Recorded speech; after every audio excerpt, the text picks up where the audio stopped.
We're live in 3, 2. Hello, Younique family. My name is Dereck Maxfield. I'm originally from a city called Meridian, Idaho. I don't think ever during my childhood did I ever feel like I was destined to do anything special, and certainly not to the degree that's happened with Younique. I actually spent most of my life feeling like a nobody from nowhere.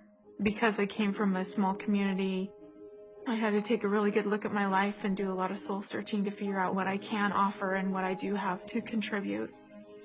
I met Shelaine at church, of all places.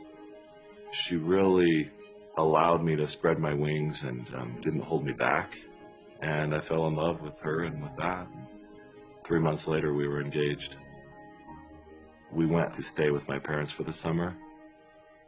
And that's when all of my health challenges started, and I found out that I had leukemia. It was just 5.5 months after we got married. It kind of gives you a perspective of how fragile life really is and how instantly it can be changed. After only my first round of chemotherapy, there came a patient onto the floor, and I stopped by and I met Greg Johnston. He was a cowboy from Vernal, Utah. We formed a bond really quickly because I was his source of knowledge to know what he was about to go through. We both like citrus also, so. And Mentos. And Mentos. But he reacted to the treatments in a completely different way than I did. I started to accept that he wasn't going to make it. He would ask about my faith and what I wanted to do with my life after I was out of the hospital. The last time that I ever saw him, I came back to the hospital for my first checkup. And Greg was back in the ICU. I went into the ICU and I knelt down by his bed. And so I grabbed his hand and I said, "Greg, I want you to make it back up to the floor one more time." And he squeezed it back and he said, "Dereck, it's okay." But he asked me to live for us both and to do something great with my life. I accepted it that day, but I had no idea how I would do that. He passed away soon after that. The thought of needing and wanting to do something great with my life, I think I had convinced myself that I had a long life ahead of me. It just wasn't possible for me right then. I got a job with a company here in Utah. They had a little basketball team, and we would go play every day for our lunch break. I came down, cracked skulls with the guy who I was guarding at the time, and we drove, of all places, to the same hospital where I had had all my treatments just a few years prior. I was in surgery for 5.5 hours. For the reasons that are only known to God, they put me in room 522, which was Greg's room. And I wasn't conscious enough or coherent enough to really know why I was there, but I knew I was back. And in that moment, that's the moment that really changed my life forever. Because I had a clear message to me, and it was exactly, Dereck, you're right back in the same place. The same place, and you're using the same excuses. That moment changed my life.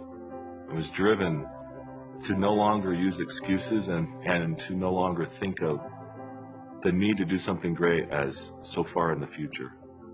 I started to change things. I got up at 4:45 in the morning and I worked on a software business that I've been thinking about. I did that for 1.5 years. And then in the beginning of 2004, I started my own business. And that was the business that I sold in 2010. And I was thinking about what I wanted to do with my life. And I was driving home one day and I was talking to Shelaine about someone who had been sexually abused. And it always troubled me and bothered me that a woman would take guilt on herself for what someone else had done. And I said, Shelaine, that's not fair. Somebody should do something about that. And I knew that somebody was me, and that something was to start another company that could be successful enough to fund that cause. I totally felt the same frustration in her behalf that he did, and the shame and the guilt that affects their life so negatively is such an injustice.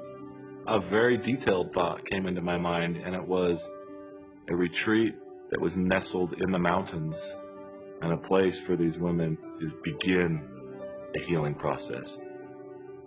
That clarity I knew could only come from God, because it had come just that quickly, and it came in an instant. And I started to work on those plans right away. I don't think that we could have even imagined what needed to be done. We were just focused on what we could do, and it has become more than we ever imagined it could be.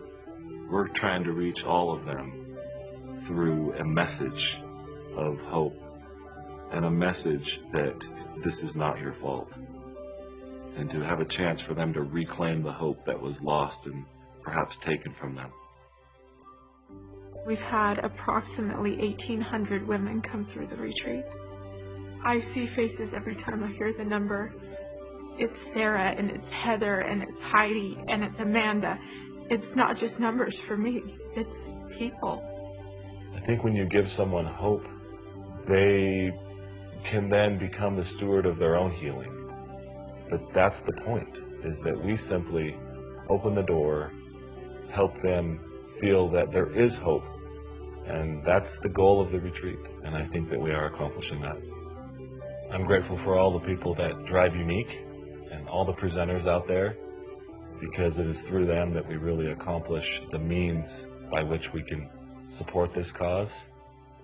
I think we're getting there, and I think that the army that we do have now is such a tremendous base. They are such a force for good. I absolutely feel like the things that have happened over the past few years with the Younique Foundation have been the fulfillment of my promise to Greg. I could die now and see him and feel like I kept that promise.